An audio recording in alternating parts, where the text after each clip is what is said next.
On August 14, 1994, Ilich Ramirez Sanchez, Venezuelan terrorist and one of the most wanted men in the world, was finally arrested by authorities in the Sudan and turned over to French law enforcement.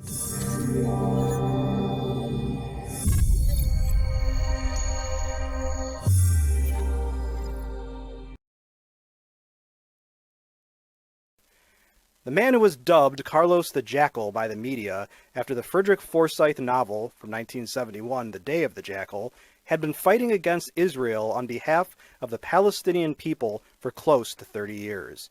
Ilich's father was an avowed Marxist, which is why he gave his son the Russian name Ilich.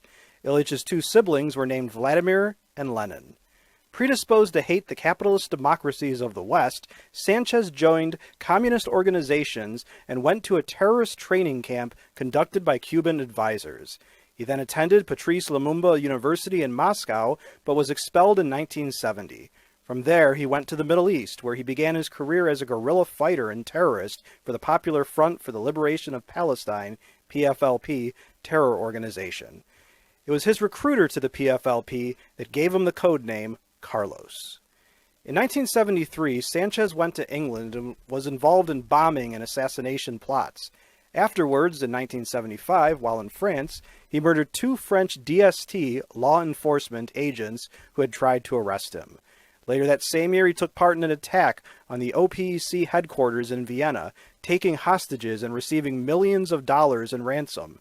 Accused by his Palestinian terrorist mates of keeping a large sum of ransom for himself and failing to execute specified OPEC ministers, Sanchez was booted from the PFLP. Sanchez was then given backing by the East German secret police, or Stasi, and continued his terrorist ways around Europe. When European countries became less accommodating, Sanchez was forced to move to Damascus, Syria, where the Syrians required that he remain inactive. Recruited by Iraq in 1990, he was expelled from Syria in 1991 when Syria supported the U.S.-led war against Iraq to free Kuwait.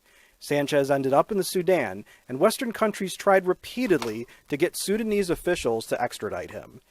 In a plot worthy of Sanchez himself, Sudanese officials used the protection of Sanchez with Sudanese bodyguards as a ruse, and while Sanchez was in a hospital for a minor surgical procedure, the bodyguards tranquilized him while he was sleeping and then arrested him. Turned over to French authorities, he was convicted of the 1975 killing of the two DST agents and jailed for life.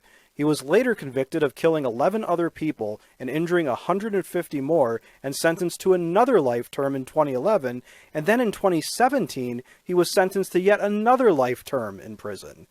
In 2001, while in prison, Sanchez converted to Islam and married his lawyer. In 2003, he published a book of his writings called Revolutionary Islam, in which he justifies the use of violence. He also expressed enthusiastic support for the 9/11 attacks on the U.S. by Osama bin Laden and associates. Meanwhile, the U.S.-bashing dictator of Venezuela, Hugo Chavez, has said that Sanchez was unfairly convicted and is not a terrorist, describing him instead as a revolutionary fighter. In popular culture, there are many references to Sanchez, most popularly as Carlos the Jackal. Sanchez has been the subject of many fiction and non-fiction books, and several movies have been made of him. Although the novel and movie The Day of the Jackal that spawned his nom de guerre have nothing to do with him. Meanwhile, the 68-year-old Sanchez sits in jail, alone. If you like this video and would like to receive notification of new videos, please feel welcome to subscribe to History in Headlines.